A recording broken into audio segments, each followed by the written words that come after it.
Yeah, so people right now are looking to save money wherever they can, and we've created the easiest way for them to save money in the form of Bitcoin. So we've partnered with over 1,000 merchants that let you go both in-store and online to earn Bitcoin back on your everyday purchases.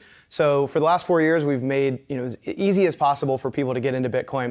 Now we're talking about all the institutions coming in, and we tried to give everyone a head start. Now the institutions are coming, and people need to stock up, I think. What has that meant, though, when Rochelle sort of posed the question, just given what we have seen in terms of the pullback in crypto overall, what kind of traffic have you seen to your app? Yeah, so I think unfortunately a lot of people they invest the wrong way. They invest through on the way up and at the top, but they forget about like dollar cost average investing, and so typically it's smart to go invest on the way down and on the way up if you believe in the technology and the asset. Me personally, I believe in Bitcoin and believe that it's a huge piece of the future. It connects 4.5 billion people with the same asset, the same technology, and so it's not going anywhere. And so if you believe in the technology, these things that happened over the last 13 years that have made the price go up and down are really meaningless. The technology is the exact same as it was. It's doing the exact same thing it was promised to do, and it's just as powerful as it ever was. And Alex, this is a reward system that Lolli uses. So how does that correlate with some of the changes you've seen in prices with Bitcoin? Yeah, so Bitcoin, we have a whole set of users who are your Bitcoin loyalists, your Bitcoiners, and they're trying to stack the dip. They're trying to get as many Satoshis, as much Bitcoin as possible. And so they don't care. It's a lot of the retail investors or retail individuals that maybe didn't have Bitcoin before, didn't believe in Bitcoin. They're harder to attract. But over the last 4 years, we've attracted over 500,000 people that want to earn rewards. So we constantly try to educate our users and teach them about Bitcoin so that they can weather storms where it does dip. And we really try to instill the principles of Bitcoin that are so important to hold on long term and to earn long term.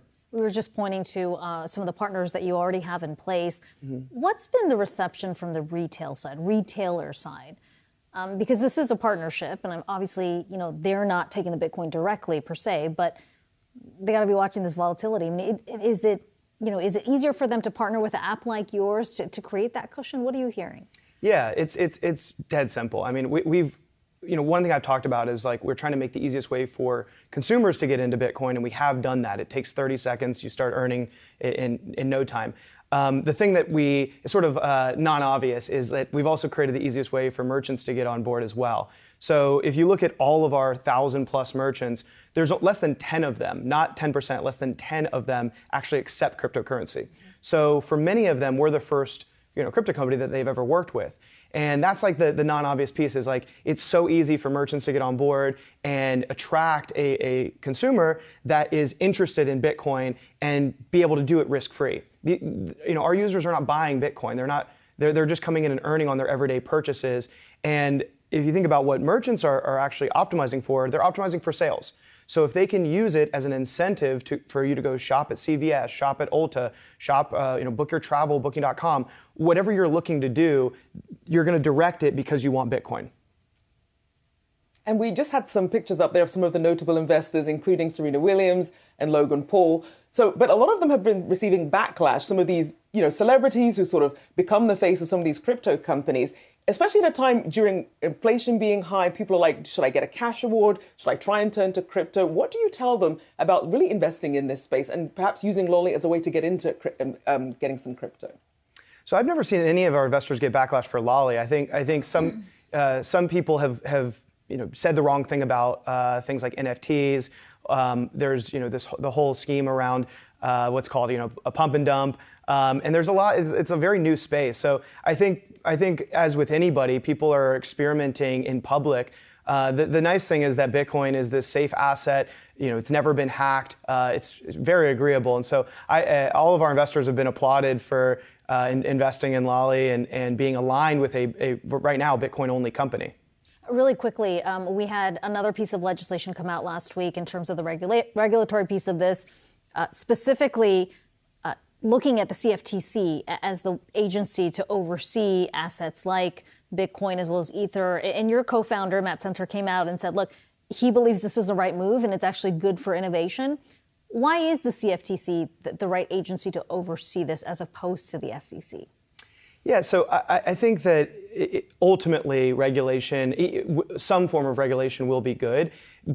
Operating like as a founder of a crypto company, as a co-founder of a crypto company, I think it's very hard to operate in gray areas. So when all the states are saying something different, when all the agencies are saying something different, it's very tough to innovate and to build. And I think that some form of recognition of what are the actual rules is good. I think that the most recent proposals, it shows that they have a lack of understanding of like the space and what they can and can't do.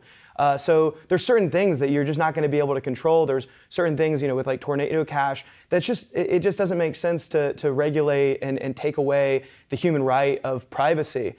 So there's certain things that I think are very frustrating to watch, but ultimately I think in the long run, they have to represent the people, and if the people want a private way of sending transactions anywhere in the world for next to nothing, the government can't keep fighting innovation. It can't fight a better technology, and ultimately it will lose to the people that they should be representing.